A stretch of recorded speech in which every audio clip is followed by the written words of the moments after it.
Hey, I'm Marcia Acker from Team Catapult. And I'm Kay Harper from Team Catapult.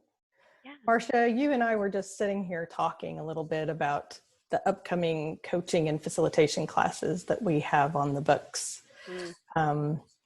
We've talked so many times about how impactful those courses were to my development as a coach in the Agile space, and how well they have served me.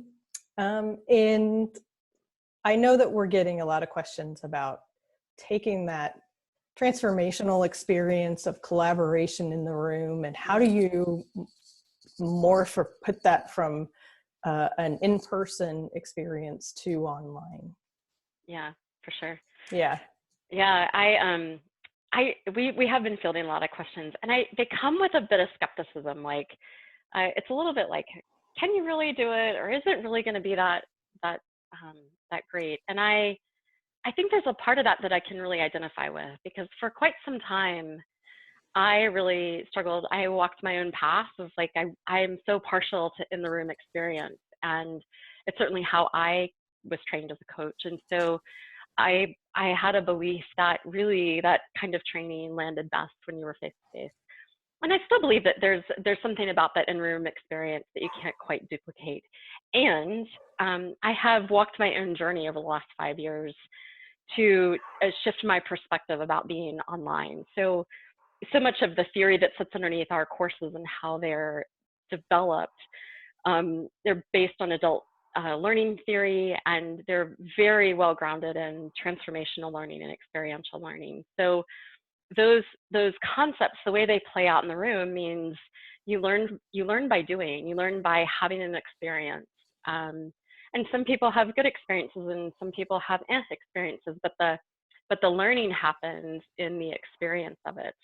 And I think that's where we get a lot of feedback, even years later, that things that people learned. Kay, you shared your story about, Yeah. It's one of those things where sometimes there are things that you take away in the moment, and then there's learning that's still happening 6, 12 months, 3 years down the road, where you go, oh, right, that experience that I had, man, I see it differently now. So yeah.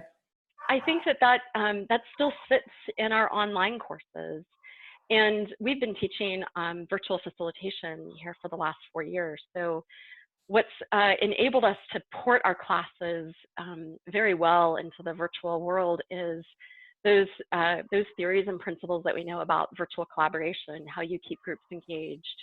And so it's worked really well as we've made this transition, this pivot into an online environment. Yeah.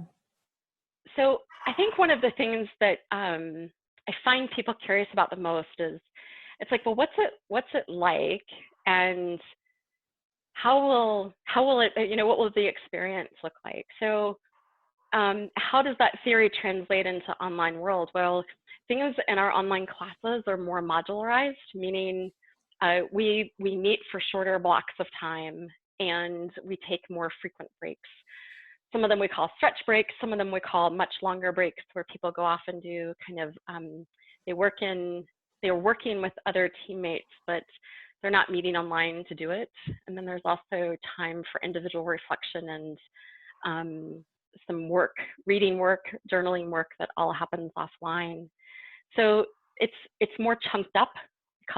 We call it chunking the learning in much more modular way, where all the experiential components stay. So if you've ever experienced any of our in the room workshops, those same experiences, those same learnings are coming online as well. And we've had some really great feedback over the last couple of weeks about how the in the room experience, the things that we know people learn and take away in the room, they're also taken away from the online experience. So that's been pretty exciting to listen to as well. Yeah. Yeah. So able to put people into breakout rooms and to have them work independently and then come back to the broader class. Yeah. Yeah. Yep. Yeah. I think what's really interesting, so this has been a learning for me, is I think we're finding that in the virtual world, in the online world, in some ways, it works even better for those who might be a bit more inclined to introversion on the introversion extroversion scale, because it can be more their own experience. So in the room, we do a lot of moving around, asking people to embody things. We use a lot of exercises that we call geography, meaning using the space. So in the virtual world, we still do that. We just ask you to move around your own space rather than a big collective space. Introverts find it much easier to do that in their own space rather than having to be in a space that shares it with everybody else, or that you're paying attention to what everyone else is doing. So yeah, I'm finding it's, everything has its pros and cons, but the interesting places where we're finding that online actually creates some more opportunities for people. Yeah, so I'm excited to be Yes. teaching the courses online, and Yeah. would love to see more people joining us online. It would be awesome. So if you have any questions, you can reach out to us.